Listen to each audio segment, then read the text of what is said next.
제가 오늘 좀 소개해드리고 싶은 거는 소아 청소년 암이나 건강장애 학생의 이해라는데요. 갑자기 암센터에 와서 소아 청소년 암을 얘기하나 얘기를 하시는데요. 우리나라의 소아 청소년 암 생존자 통합지지센터가 시범사업이 올해부터까지 시작되고요. 지금 얘기 드렸는데 암관리법에 암 생존자, 그러니까 치료가 다 끝난 암기에 대한 아이들이나 성인을 대상으로 하는 암관리법 개정이 국회가 통과가 됐거든요, 오늘요. 그래가지고 이제 치료가 끝난 사람들에 대해서에 대한 사후 관리가, 그 전까지는 암이라는 것은 치료를 중심으로 해서 사망률, 그러니까 위험도를 줄이는 거였다면 이제는 한 70%, 성인은 한 70%고요. 소아는 설명드리겠지만 80% 이상이 5년 이상 살고 있어요. 그렇기 때문에 치료 이후에 대한 관리, 사후 관리가 중요하다는 게 이제 의료 쪽에, 암 쪽에 대한 패러다임이 좀 변하기 때문에 그에 대해 설명을 드리겠습니다. 먼저 우리나라의 소아암은 암 중에서도 희귀암이에요. 건강장애 학생도 N수가 적다고 말씀하시는데 소아암도 1년에 한 1,500명 정도가 좀 발생이 되고 있고요. 그 다음에 소아 청소년 암은 전체 암 유병자의 1%밖에 안 되기 때문에 저희 쪽에서도 연구에서는 많이 미진하지만 5대의 암을 좀 추대봤을 때 1993년 정도에는 소아암 생존자가 5년 생존율이 54%밖에 안 됐었어요. 그러나 지금은 82.9%로 성인보다 10% 이상 훨씬 높게 나타나고요. 특히 백혈병, 지금 제일 많이 아시는 거는 백혈병은 93년도에 44.2%였다면 지금은 80%, 2배 이상 증가되고 있습니다. 그리고 저희가 학령기라고 말하는 6세라고 하지만 5세부터 15세에는 전체 한 유병자의 55%를 차지하고 있습니다. 그렇기 때문에 학령기가 중요하다는 얘기를 저희가 좀 많이 하고 있고요. 그 다음에 저 사망률을 봤을 때 이제 암 환자가 생존율이 높기 때문에 암 환자가 암으로 사망하는 것보다는 암 외에 다른 질환으로 사망하는 경우가 많습니다. 일부적으로는 약간에 대한 간염성이나 이런 쪽에 대한 사망 사인이 지금 늘고 있다고 연구 결과가 나오고 있고요. 그다음에 올해 발표한 걸 보면 소아 아이들에 대한 사망이 좀 자살이 많아지고 있고요. 그 다음에 이제 두 번째가 암이나 운수사고들, 사망에 대한 사인들도 많이 변화하고 있습니다. 그러면 소아 암 환자들이 암을 치료한 이후에 많은 어려움들이 겪고 있는데요. 치아 문제부터 시작해서 신경계나 두경부 쪽에서는 방사선 치료를 하면 여러 가지 인지 기능이나 백내장, 청력장애, 치아 발달 저하등 나오고요. 근데 심장 독성, 그러니까 항암제 중에서 일부는 이제 심장 독성도 있지만 방사선 치료나 여러 가지 고혈압, 고지혈증, 그러니까 어른들이 알고 있는 그런 질환도 소아암에서 발생될 수 있습니다. 그 다음에 솔직히 외국에서는 만약에 소아 아이들이 치료를 하기 전에 그 말 한대요. 출생에 대해서에 대한 예방적 관리를 하겠느냐. 근데 우리는 우선은 암이 딱 진단 받는 순간에는 생존을 위해서 치료 중심으로 좀 많이 하고 있는데 이런 문제가 있고, 근데 골격근이나 피부, 그러니까 소아 생존자를 보시면 좀 키가 작거나 왜소한 것들을 많이 보실 수 있으십니다. 그런 것도 있고, 그다음에 아까 말씀드린 것처럼 면역력이 떨어지기 때문에 여러 가지 2차암 발생, 다른 관리들이 많이 들어가 있습니다. 그래서 이건 앞에서 하는데요. 소아암 아이 중에서 3분의 2는 또 다른 질환, 치료 이후에 다른 만성 질환이 발생이 되고 있고요. 그 다음에 그 중에 25%는 평생 그 합병증을 가지고 있습니다. 그 다음에 그 중에 10%는 2차, 우리가 암을 한 번 걸리는 게 아니라 암이 다 낫고 다른 부위, 다른 장기나 아니면 다른 세포학적 진단으로 해서 2차암 발생률도 10%가 높고요. 그리고 소아암 아이들이 이제 치료가 다 끝나고 그 일에 합병증이나 2차암 관리에 대해 추적 관찰을 하고 있거든요. 그게 20%밖에 안 돼요. 그러나 성인은 암 치료가 끝나면 90% 이상이 5년 뒤에도 가고 10년 뒤에도 암 때문에 정기검진 가신다는 얘기 많이 들으시죠? 그렇게 성인들은 추적 관찰을 받고 있습니다. 그리고 사회적으로서는 사회적 부작용이나 학습 부작용, 결혼의 어려움. 저희가 이거를 작년 2017년도에 성인 대상으로 했었어요. 너희 배우자가 만약에 암 생존자였으면 결혼을 할 마음이 있냐 했을 때 30%밖에 안 됐어요. 나머지 분들은 그런 배우자를 맞이할 때는 한번 생각해 보겠다고 하셨을 그만큼 우리나라가 아직 암에 대해서는 인식하고 있고요. 그 다음에 의존적 삶이나 그 다음에 왕따, 따돌림 많이 받는다고 하고요. 또 소아 아이들이 정신 위험, 기타 등 여러 가지 문제가 있는데, 그리고 그 다음에 이제 치료 위해서 언제 병원에 다녀야 하는지는 언제까지는 좀 솔직히 말해서 외국에서는 10년 이상 그 이후에도 보고 있고요. 또 일부에서는 소아 아이들에 대한 형제나 아니면 자녀까지 추적해서 관찰하는 경우도 있답니다. 그 다음에 일상생활의 문제는 뭐 암 환자마다 종류마다 다르긴 하지만 1년에서 저 경과가 되면 어느 정도 사회생활이나 학교생활을 할 수 있다 그래서요. 암 치료가 끝나고 나서 이제 2년 정도까지는 뭐 재발 정도 중심으로 하고 있고, 그다음에 2년에서 5년은 후기합병증이나 건강습관. 우리나라는 아니지만 외국에서는 소아 청소년 아이들이 담배 흡연이 좀 높다 그러시거든요. 그러니까 그런 문제들. 근데 후기합병증, 5년 이상에는 후기합병증이나 이제 건강 관리가 좀 필요하고 있고요. 그 다음에 아까 지금 소아암 아이들에 대해서는 불안이나 우울에 대한 의병률 당연히 높게 나오고 있고요. 그 다음에 PTSD는 보통 아이들은 없지만 소아 아이들에서는 13에서 16% 나타나고 있습니다. 디스트레스라면 나쁜 스트레스, 우리가 생활에서 어느 정도는 스트레스가 있어야지 삶에 좋다고 하는데, 디스트레스나 암으로 인해서 나쁜 스트레스는 그러니까 요인이 되는 게 이제 건강 상태나 저항력, 소득이나 시력들이 문제가 있고 신경학적 문제들도 있고요. 그 다음에 학습 장애가 높아서 삶의 질 향상이 되게 무급하고요. 정상군에 비해서 유급 확률이 더 높고 학업에서도 반 이상이 문제가 있고, 그 다음에 학습 장애 프로그램 이용률은 더 높고요. 당연히 특수 프로그램도 높게 나타나고 있고요. 그러니까 성인과 소아암을 좀 저희가 다르기 때문에 저희가 성인 프로그램이랑 소아 프로그램을 좀 나눠서 저희가 국가 사업을 시행하고 있는데, 그러니까 당연히 진단 시기나 신체 정서적 인지 속도도 다르게 다루고 있고요. 그 다음에 진단과 치료 당시의 발달 단계나 기능 단계가 상당히 다르게 나타납니다. 그 다음에 이제 소아 아이들, 영유아 아이들 때는 기억을 못하지만 성인에 가까울 때는 본인의 이제 암에 대한 경험들을 기억을 하고 계시거든요. 근데 그런 것들이 장기적으로 심리적인 어려움도 높아지고 있답니다. 그 다음에 뭐 사회 심리학도 심리학 발달 가업을 이루지 못하기 때문에 약간 힘들어지는 경우도 있고요. 그래서 여러 가지들에 대한 좀 남들보다는 다르고 취약하고 약간에 대해서 되게 조숙한 성향도 나타난다는 결과도 있고요. 그래서 지금 연령에 따라 그 소아 청소년 아이들에 대해서 케어가 좀 다르는데, 2세에서 5세까지는 질병에 대한 이해가 어려우니까 질병의 경험을 기억 못할 수도 있고요. 그래서 그 대신 부모에 대한 신체적, 심리적 후기 합병증에 대한 교육이 필요하고, 불안에 대한 친숙한 인형이나 여러 가지들에 대해서 지속적인 돌봄이 필요합니다. 학령기인 6살에서 12세에서는 학교 복귀를 좀 잘 지원할 수 있도록 해야 되고, 그래서 학교 친구들에게 자신에 대해서 잘 설명하는 게 어렵대요. 지금도 그렇게 하고 있지만 학교의 협조가 잘 돼야지 적응이 가능하고, 그 다음에 이제 캠프나 저희가 뭐 학습, 현장 학습 같은 걸 통해서 사회활동을 경험할 수 있도록 하고 있고, 또 질병에 대해서는 명료하게 교육도 하고 있고, 장기 추적이 필요하다는 필요성에 대한 설명도 필요합니다. 근데 부모의 교육도 별도로 좀 진행이 돼야 되는데요. 후기합병증의 지속적인 교육과, 부모들이 소아암 아이들이 있으면 되게 과잉 보호를 많이 하잖아요. 과보호에 대한 경계랑 정상적인 훈육을 해야 돼요.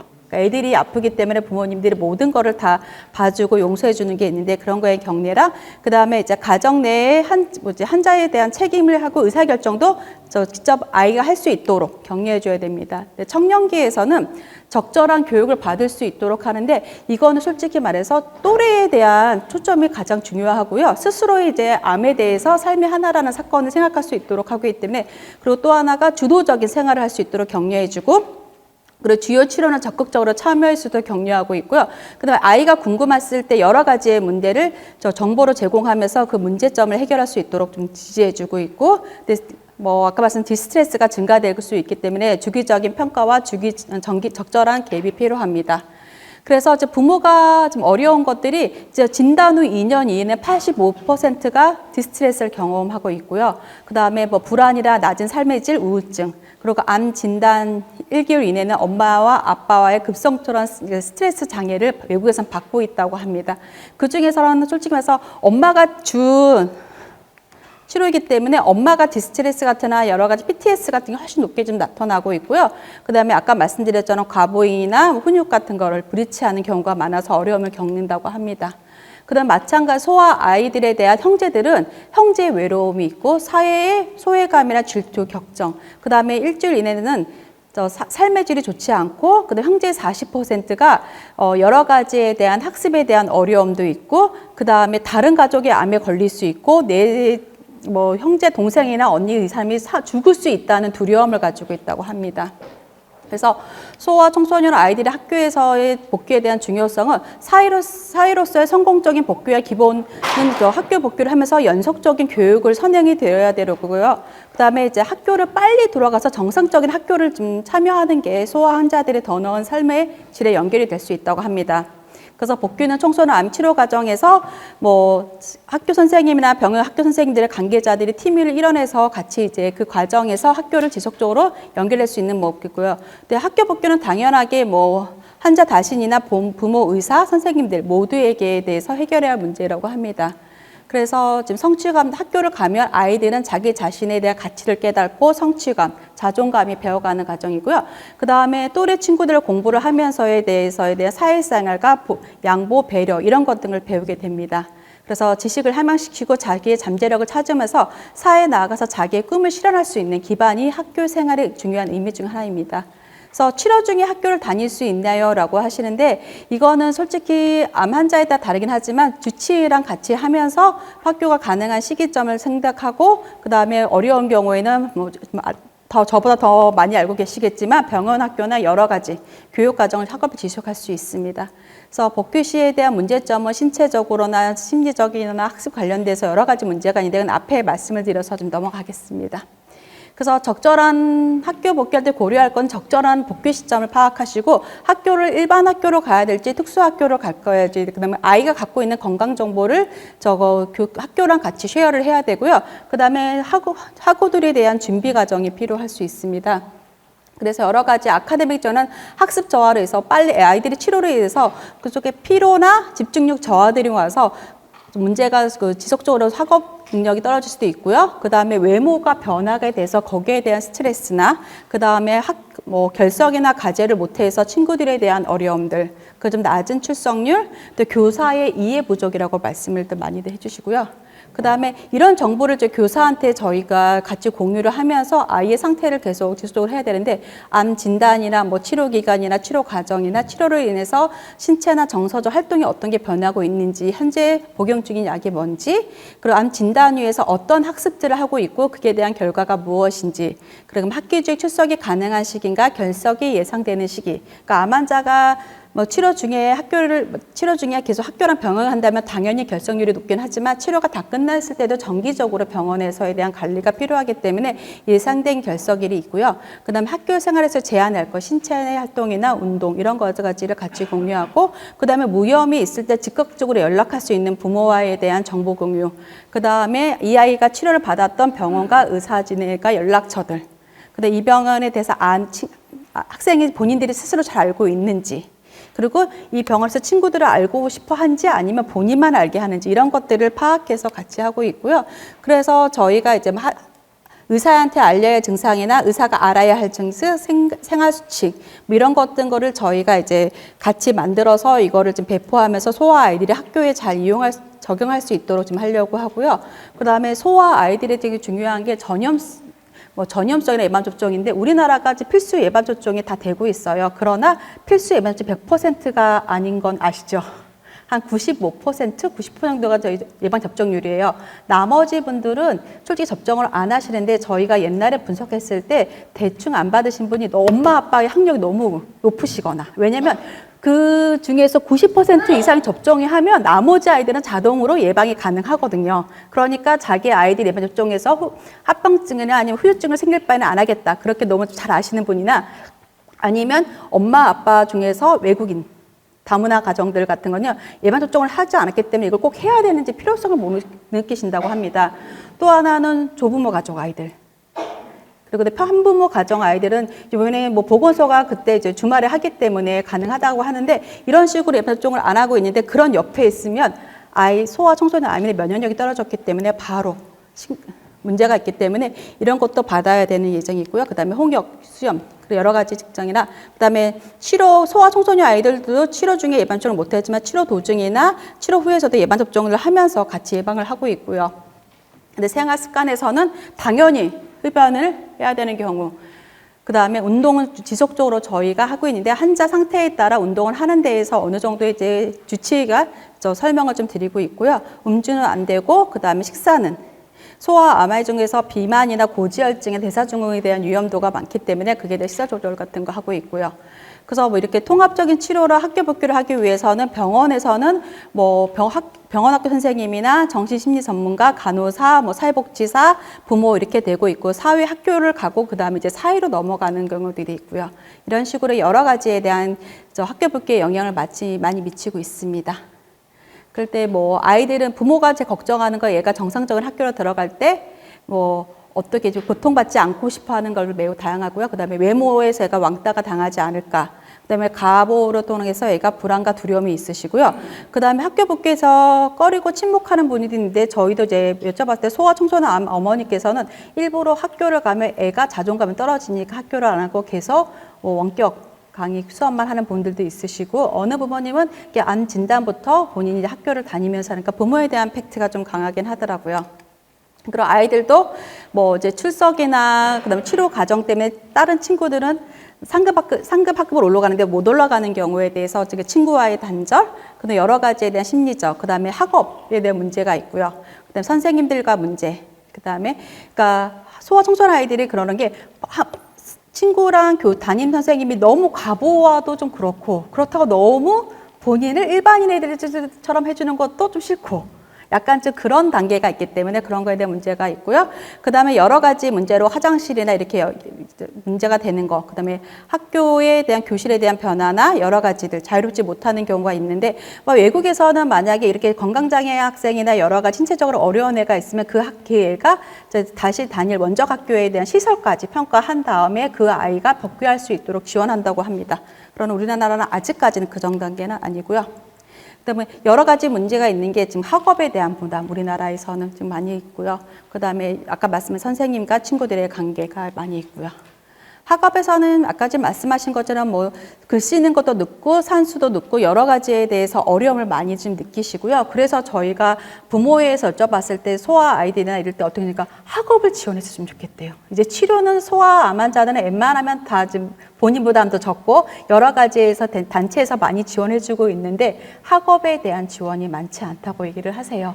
그래서 그런 걸 요구를 해주시고 있고 그다음에 또래 친구들 얘기들 소아암에 대한 인식이 그런 게 저희가 재작년에 그러니까 서울대학병원에 소아 아이들을 불러가서 좀 심포지엄 열 때 그 말 중학생애가 울면서 그 말 하더라고요. 자기가 백혈병이라고 처음 진단했을 때 초등학교 때 친구한테 그 얘기를 했더니 친구가 얘기하는 게 백혈병이라는 것이 피가 하얀 병이냐고 여쭤본대요. 그러니까 아직까지 그런 거에 인지가 없는 아이들도 있으니까 그런 거에 대한 이해가 좀 필요하고요. 그리고 과하게 잘해주면 또 놀림을 받을 수 있다 생각하시고요. 당연히 병원 학교 선생님들의 역할이 크긴 한데요. 그래서 학교 생활을 조정에 중요한 역할이라고 말씀드리고 새로운 경험을 그러니까 이제 아이들을 가르치는 일은 완전히 새로운 경험을 하고 그 불안감이나 갈등 부모에게 물어보는 거에서 불편함을 느끼고 그다음에 과도한 업무도 많고 그다음에 의료진과 소통해야 되지 부모와 소통해야 되지 원적 학교에 소통을 하셔야 되지 이런 것 때문에 병원 학교 선생님들이 문제가 많으시고 이거는 그러니까 우리나라에 작년에 나왔던 연구 결과인데요. 학교 다닐 때 암에 걸린 아이들 중에서 돌아간 애가 44.3%, 그러니까 학교로 복귀한 애가 43.3%이고요. 그 치료가 다 끝나고 들어가는 게 53%. 우리나라에는 그래도 한 90% 정도가 다시 학교로 좀 가고 있고, 근데 그만둔 애가 6명 정도 되고 있습니다. 그래서 학교에 적응에 가장 큰 도움이 친구가 중요하다고 얘기를 하고 있고요. 그 다음에 복구에 가장 어려운 게 친구들과 지내는 문제, 교육 관계를 하고 있고, 그 다음에 이제 치료가 끝나거나 치료 중이기 때문에 신체적 문제나 학습의 어려움, 그 다음에 공부에 대한 의욕이 부족해졌다는 얘기를 하시고요. 그리고 어려움이 뭐냐 묻을 때 22%가 친구가 없어서 힘들었대요. 요즘에는 초등학교는 급식이기 때문에 급식을 혼자 먹으면 좀 약간에 대해서 아웃사이드처럼 한다 그러고 요즘 중학교는 일부는 교사가 반으로 오는 게 아니라 학생들이 그 교사가 있는 반을 찾아가도록 되어 있더라고요. 그러면서 이제 같이 다니는 친구, 짝꿍이 없어진 거예요. 같이 옆에 앉을 친구. 그런 것 때문에 의외로 소외감이나 스트레스를 많이 받는다고 합니다. 그런 것들이 있고. 30% 정도가 괴롭힘을 당했는데, 솔직히 말해서 저학년일수록 그게 더 심하게 나타났습니다. 그리고 돌아가더라도 여전히 친구의 괴롭힘을 당하고 근데 첫해 결석이 학교로 돌아가는데 가장 큰 문제가 있다고 얘기를 하시고 그리고 12%만 같은 학년으로 다니고 있고요. 41%는 배우는데 어려움을 느끼고 있다. 그다음에 63.5%가 병원 학교를 다녔고 그중에 51%가 사이버 학교, 그러니까 원격 학교나 여러 가지를 들었다고 합니다. 그래서 지금 그 학교 복귀는 가능하나 좀 빨리 좀 하는 게 좀 좋다고 얘기를 많이들 하시고요. 그다음에 지속적인 의사소통을 통해서 이제 문제랑 여러 가지를 해결하는 게 좋고요. 그래서 외국에서는 학교 복귀 팀이 좀 구성이 되어 있어요. 당연히 부모님과 학교에서 병원학교 선생님이나 아니면 의사, 그 다음에 이제 그러니까 사회복지사나 간호사, 그 다음에 학교에 또 일부에서는 간호사가 있는 곳이 있거든요. 아니면 의료를 전문적으로 해줄 수 있는 보조원들이 계시고 있어 그분들과 그분 친구들과 연결해서 파트너십을 구축해서 지금 외국에서 많이 하고 있고, 그래서 뭐 학교 밖에서는 프로그램에서는 뭐 학교 선생님의 대상이 된 워크숍이나 아니면 그분나 친구들 대상으로에 대한 프로그램, 포괄적인 것, 특별한 프로그램 이런 것들을 다양한 프로그램을 지금 하고 있고 그 중에서는 제가 학교 선생님을 대상으로 했을 때는요, 정보나 소아암에 대한 케어, 치료, 부작용 여러 가지에 대해서 그런 병원 투어나 소그룹 투어를 통해서 아이들을 잘 지도할 수 있다는 자신감을 향상시키고 그다음에 친구들에 대해 문제에 답변을 해줄 수 있도록 그리고 부모님과 의사소통이 가능하도록 하고 있고요. 일부 선생님들은 그 말씀을 하시더라고요. 부모님에게 어떻게 의사소통을, 보통 애들처럼 다른 의사소통을 해야 되기 때문에 어떻게 해야 될지 모르겠다. 소아암의 부모님들과 아니면 특별한 질환을 가진 부모님과의 그런 얘기들 많이 하셔서 그런 소통이 좀 필요하고요. 그 다음에 이제 소아암 치료가 끝나거나 환자들에게서는 정상적인 학생처럼 대할 수 있도록 하고 있고요. 또 그부 프로그램에서는 이건 외국에서는 좀 많이 하고 있긴 하더라고요. 그래서 전반적인 치료나 바른 인식을 가지게 되도록 하고 있고 잘 지내고 잘대로 생각이 늘어나고 있고요. 포괄적인 데서는 여러 가지 단계별로 이제 해서 교육이나 아니면 평가를 하고 있고요. 그다음 포괄적인 거에서는 올바른 인식이나 소아암 환자 잘 수용할 수 있도록 지지해주고 정서적으로 잘 조정할 수 있도록 얘기하고 있습니다. 그래서 첫 단계에서는 첫 입원과 학교 복귀 계획을 세우고 2기에서는 학교 복귀 준비와 학교 복귀, 그다음에 잘 적응하고 있는지에 대해 추적 관찰을 하고 있는데요. 이거는 뭐 학교와 병원 학교에 대한 의사소통이 잘해야 된다. 그 의료진의 역할이 중요하다는 얘기를 좀 많이들 하고 있고, 미래의 기대를 가질 수 있도록, 그다음에 학교 복귀에 대한 공포나 망설임을 감소시키도록 하고 있고요. 그다음에 이제 친구나 아이들에게 얘가 왜 결석을 많이 했는지, 얘가 왜 그런지에 대한 정보를 충분히 줄 수 있는 내용이고요. 그다음 이런 내용들이고 이제 환자와 이제 학교 복귀에서 환자 시점에서 이제 환자에 대해서 면담을 통해서 아이들의 고민을 하고 있고 부모랑 선생님, 그부학교 다 면담을 해서 지지해주는 방향을 하고 있습니다. 그다음에 이제 장애 정도를 평가해서 이 사람에 대해 여러 가지 정기적으로 하고요. 그다음에 아이들에 대한 교육이나 지지를 이끌기 위해서 뭐 머리카락이 빠지면 아이들이 힘들다 생각하냐, 네, 이런 식으로 이제 질문이나 해가지고 질문에 올바른 답변을 주면서 그분들에 대한 지지를 이끄는 방법들을 하고 있습니다. 이거 외국에 있는 교장 선생님이 그 말을 학부모한테 보냈는데요. 자기네 반에 소아암 진단받은 애가 있다. 근데 이 아이가 전염병이 아니라는 것을 알려드리고, 그리고 혹시 자녀가 수두나 홍역을 걸렸으면 이 아이 담임에게 얘기해줘라. 이 아이한테는 그게 치명적으로 될 수 있다. 이런 식으로 교장이 그 아이 소아암이 있는 반에다가 이렇게 편지를 보내면서 부모님과에 대해 그러니까 건강한 아이들에 대한 부모와 이렇게 정보를 제공하고 있다고 합니다. 추적기는 이제 지속적으로 관리해서 아이가 학교에 잘 적응할 수 있도록 하고 있고요. 그다음에 이거는 2, 3년 간극으로서에 대한 평가를 하도록 되어 있는데, 이거는 외국인 거. 지금 저희가 19년도에 아까 다 알고 있겠지만 지금 건강장애 학생이 우리나라에는 1.9%이긴 하더라고요. 그 다음에 이게 지금 저희가 간 게 저는 이제 보건교사가 다 학교마다 있을 줄 알았어요. 그래서 애들이 치료가 다 끝나면 힘들면 보건교사나 상담교사를 통해서 어려움을 해결해주면 되지 않을까 했는데, 보건교사가 우리나라에서는 다 초등학교는 한 교당 0.7분 계시고요. 근데 뭐 중학교는 0.5. 보건교사가, 그 다음에 평균으로 따져보면 0.7이기 때문에 없는 데가 좀 많고요. 없는 데가 지금 도서 지역이 좀 많고요. 그 다음에 저희가 2017년도에 특수교사 교정 때 여쭤봤을 때 소아 청소년 아이들에 대해서에 대한 것이 인식이 있는지 여쭤봤을 때 다들 말씀하시는 게 뭐 교육을 받은 경우가 없다고 하시는 분이 92%, 특수교사 선생님들도 소아암에 대해서 정보적 교육 받으신 적 없다 그러시고요. 경험이 있으신 분은 11.5%인데 소아암에서는 대부분 뭐 혈액암이나 이런 분들은 다 일반 학교로 가시고 약간에 대한 중추신경이나 문제 있는 분들만 그쪽 가시니까 있을 것 같고요. 근데 어려움은 있다 하시는 분들이 합치면 한 70%, 80% 정도가 소아 아이들을 했을 때 좀 어려움은 있었다 하시고요. 그 다음에 뭐 그 아이들을 위해서 우리가 어떤 지원 정책이 필요하냐 여쭤봤을 때 학업이나 직업 복귀 같은 게 좀 필요하다 얘기를 많이들 해주셨습니다. 그래서 교육부에서 여러 가지에 대해서 아이들에 대해서 이렇게 지원하는 정책들이 있어서 이거는 저보다 많이 알고 있어서 넘어가겠습니다. 이거는 이제 해외에서 그냥 병원 학교를 모두 다 운영하고 있더라고요. 미국이나 영국, 캐나다, 호주 다 운영하고 있고 운영도 솔직히 말해서 여기서는 주마다 약간씩 있어요. 연방이나 주정부에서 하는 제도가 약간 다르기 때문에 다양하게 하고 있지만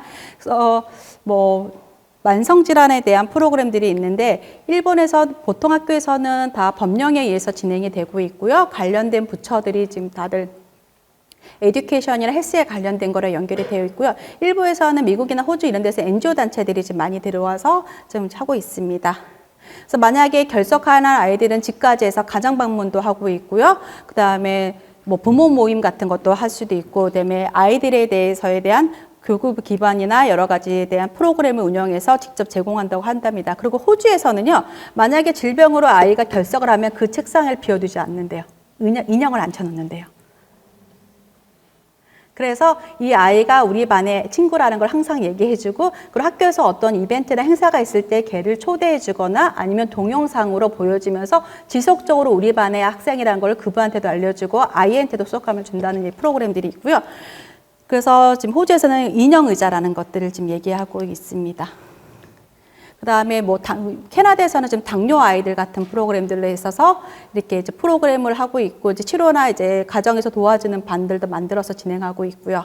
그리고 미국에서는 만약에 소아 아이들이 당뇨라면 그 보조교사가 일반인 학교에 옆에 들어가서 아이가 주사 맞는 거를 그 친구들이 놀라지 않도록 교육을 하고 있고, 얘가 학교가 적응이 잘 때까지 같이 등하교를 하면서 소아 당뇨에 대한 관리를 하고 있다고 합니다. 이거 혹시 양산 부산대병원 들어보신 적 있으세요? 이거? 우리나라 최초인데. 소아 아이들은 솔직히 건강장애 학생들 어떻게든 6개월 이상 장기 입원하거나 치료하는 아이들이잖아요.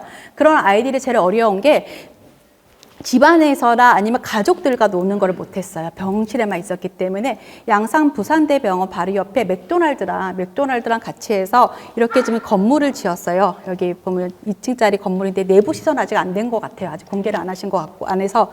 그래서기 때문에 이거를 앞에 2층짜리 놀이방도 만들고 공동 주방, 세탁실, 휴게실, 그리고 아이들이 이제 잘 수 있도록 10개의 객실을 만들어서 부모랑 같이 당연히 주치 허락하면 부모와 같이 자가지고 생활할 수 있도록 이런 친숙하게 했는데, 이게 전세적으로는 200개가 넘게 있도록 합니다. 이런 식으로 이제 소아아이들에 대해서 적응하기 위해서 여러 가지를 하고 있고요. 관련된 책자고요. 이거는 이제 건강장애 학생인데요. 여기까지 건강장애 학생의 이해라고 해서 지금 이걸 많이 찾아봤어요. 해외 자료를. 근데 거의 찾기가 어려워요.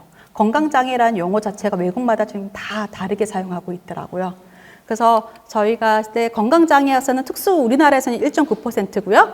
그리고 학령기의 학생을 보면 0.003%래요. 그렇기 때문에 솔직히 매우 적은 비율이긴 합니다. 우리나라도. 그 다음에 이제 다른 장애에 비해 늦게 이게 들어왔다고 그러더라고요. 장애는 먼저 들어왔는데, 그래서 정책적이나 관심이 미비하고 다양한 질환이 포함이 있기 때문에 그 대상자를 명확하게 정의내리기 어렵다고 하고 있는데, 이건 외국도 마찬가지인 것 같습니다. 그다음에 질병이 다르고 개인 특성이 다르기 때문에 개별적인 지원 정책이 필요하고, 그다음에 이제 학교랑 병원 학교 여러 가지들과의 행정적 체계가 너무 다르잖아요. 일부에서는 교육청에서 병원 학교를 지원하는 것도 있지만 자체적으로 병원 학교를 운영하는 시스템도 있기 때문에, 그렇기 때문에 병원마다 다르다고 얘기하시더라고요. 그래서 솔직히 건강장애 학생이 제가 이걸 하면서 느끼는 게, 이렇게 병원 학교나 원격 수업이나 이런 것들이 출석을 위한 것인지 아니면 아이들의 지속적인 학업을 유지하기 위한 것인지, 이게 조금 약간씩 헷갈리긴 하더라고요. 자료를 보면서요. 그래서 정의를 한번 다 찾아봤어요. 그래서 한국에서는 선생님들이 저보다 아니니까 넘어갈게요. 미국에서는요, 그러니까 기타 임페어먼트라는 말을 쓰고 있더라고요. 그래서 천식이나 주의 결핍학증이나 아니면 당뇨, 간전증, 심장질환, 뭐 혈우병, 납중독, 백혈병, 신장염, 류마티스열 여러 가지 병원까지 다 포함해서 건강장애 학생으로 정의되고 있고요. 또 일본에서는 병약자라고 표현을 해요. 그래서 병약자라고 표현하고 있고 거기서는 만성호흡기나 신장질환이나 악성암도 포함되고 있고요. 신체 허약한 상태가 계속 지속된 분, 이거는 얼마나 정의가 명확하게 있지는 않지만 그러니까 신체 허약한 사람들 포함되고 있고 영국에는 평등법에서 지금 들어가 있는데요. 뭐 1년 이상 그 이상 실질적으로 실질적인 역효과를 지키는 신체적이나 정신적으로 결손한 사람을 지금 정의를 하고 있고요. 비만이 여기가 보면 들어가있어요. 영국에서는요. 좀 특이하게. 그 다음에 지금 독일에서는 뭐 신장질환, 뭐 폐질환, 알러르기, 천식도 포함이 되어 있고요. 그 다음에 신진대사 질환이라면 도대체 어떤 것인지도 잘 모르겠지만 여러 가지에 대한 그 문제도 있고 또 언어 발달 지체나 이런 것도 포함되어 있고요. 호주에서는 그러니까 신체는 질병을 앓게 시키는 요인이 가진 사람. 너무 모호하죠. 그런 표현이 들어가 있습니다. 근데 핀란드에서도 지금 들어가 있는데 이것도 신진대사나 영양장애로 해서 발달된 당뇨, 그다음에 간질, 영양실조까지 포함이 돼 있어서 나라마다 쓰는 건강장애 학생의 용어도 다르고 뭐 분류도 좀 다르게 있고요. 그다음에 그에 대한 질환도 너무 다양하게 되어 있더라고요. 그래서 미국에서 최근에 이런 이제 특수교육 관련된 보고서가 나왔더라고요. 작년에요. 근데 결과는 16년도 결과인데요. 미국에서는 특수학생 중에 전체의 14%가 건강장애 학생입니다. 근데 미국은 3에서 18세까지, 그래서 21살까지도 지원해 준대요, 정책이. 그러니까 우리가 알고 있는 의무교육 이후에 있는 아이들까지, 학생들까지 지금 지원해 주고 있고요. 근데 초등학생들은 대부분 일반 학급에서 수업을 받을 수도 있도록 되어 있고, 그 다음에 여러 가지 보면 여기 앞에 보면 전체 이제 장애 학생들 중에서 한 1.4% 16년도에 됐다고 합니다. 그 다음에 여기서 보시면 네. 학교에 대한 건데, 뭐, 하루에 80% 이상 수업을 참여하는 건강학생 66.4%고요. 그 다음에 이 학교를 졸업한 아이들을 보면, 다른 질환보다는 높긴 한데 74.4%가 고등학교를 졸업하고 있습니다. 건강장애 학생들이요. 그 다음에 교육비는 초, 중고 교육비의 전체의 3.4%가 특수교육에 사용해요. 그래서 앞에 저 여쭤봤어요. 우리나라는 얼마입니까? 우리나라 신문에 보니까 5%, 4%인데 그게 몇 년간 동결이라고 얘기하시더라고요. 그래서 이제 외국에서는 특수학교 예산을 지금 이렇게 좀 많이들 사용하고 있고요. 34%나. 그다음에 일본에서는 병약 허약한 학생으로 좀 분류하고 있고요. 특수지원 학교 대상자 예산 1.9%. 우리나라는 비슷하긴 하긴 합니다. 근데 여기서는 뭐 특별 지원 학급이나 통급 지도 교실 같은 거에서는 고등학교는 없고 중학교까지만 그 학교가 배치되어 있고요. 각 학교마다 특별 지원 교육 지원이라고 우리나라 같으면 보조 교사서 선생님 정도 그분들이 지금 배치되어 있습니다. 그래서 여기서도 이제 교육비의 전체 7.3%가 특별 학교에 대한 교육비를 지금 사용하고 있고요. 그다음에 대학 진학률이 11%. 그다음에 전수학교라고 아까 전문대학원 정도 기술을 배울 수 있는 학교라고 그러더라고요. 거기가 5.4%, 취업은 18% 정도는 일본은 하고 있다고 합니다. 호주에서는 주마다 너무 교육 과정이 다르고 있고요. 그렇기 때문에 이번 시에는 근데 우리가 병원 학교는 병원 안에 어떤 일정 공간을 병원 학교라고 하고 있잖아요. 근데 여기는 아이가 아프면 교사가 침대까지 가서 아이들 교육을 해준대요. 그래서 침대 지원이 지금 가능하다는 얘기가 그거고요. 그 다음에 여기는 뭐 나이랑 뭐 공립이나 사립 상관없이 다 학령기 아이들을 지원해주고 있고요. 그 다음에 이거는 원적학계 협력해서 지속적으로 장기 입원해들어도 뭐 학습 과정이나 평가, 결과 등을 공유하고 있습니다. 그 다음에 만약 요구가 있다면 아이들이 입원한 형제들에 대한 형제 자매도 지원해주고 있고, 그 다음에 관련 근처에 있는 학교 입학도 해주고 있습니다. 그러나 이것도 마찬가지로 병원 학교에서는 아이들의 학업 평가는 안 해요. 출석만 교육만 하고 있고, 그거는 앞에 말씀드린 원적학교에서 시행하거나 국가에서 주정부에서 하는 평가를 한다고 합니다. 프랑스에서는 프랑스는 솔직히 일반 학교 내에 특수학급을 개설해 있고 별도의 학급은 너무 중증만 가도록 했어요. 그러니까 프랑스에는 일반 학생들과 건강장애 학생들, 장애 학생들이 같이 교육할 수 있도록 되어 있고요. 만약에 이제 장애 정도에 따라 전담 교육사가 있어서 포함되고 있고 이런 것들이 83년대부터 되고 고등학교는 2001년도에 됐다고 합니다. 그래서 교육에 이제 따라서 일반 특수학급으로 갈 건지, 일반 학교에 일반 학급으로 갈 건지, 아니면 사회 의료기관이면 이거 너무 중증이신 분들 많이 가고 정신적으로 좀 어려운 분들 많이 가고 있고요. 온라인 교육과정 등을 지금 한다고 합니다.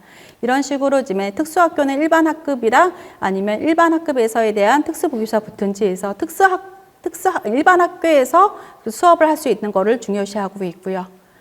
그 다음에 여러 가지 독일에서도 있고 핀란드도 있고 영국도 있는데 이런 식으로 이제 건강장애 학생이나 관련된 질환의 학생들이 약 2% 정도는 좀 차지하는 걸로 알고 있습니다. 이상입니다.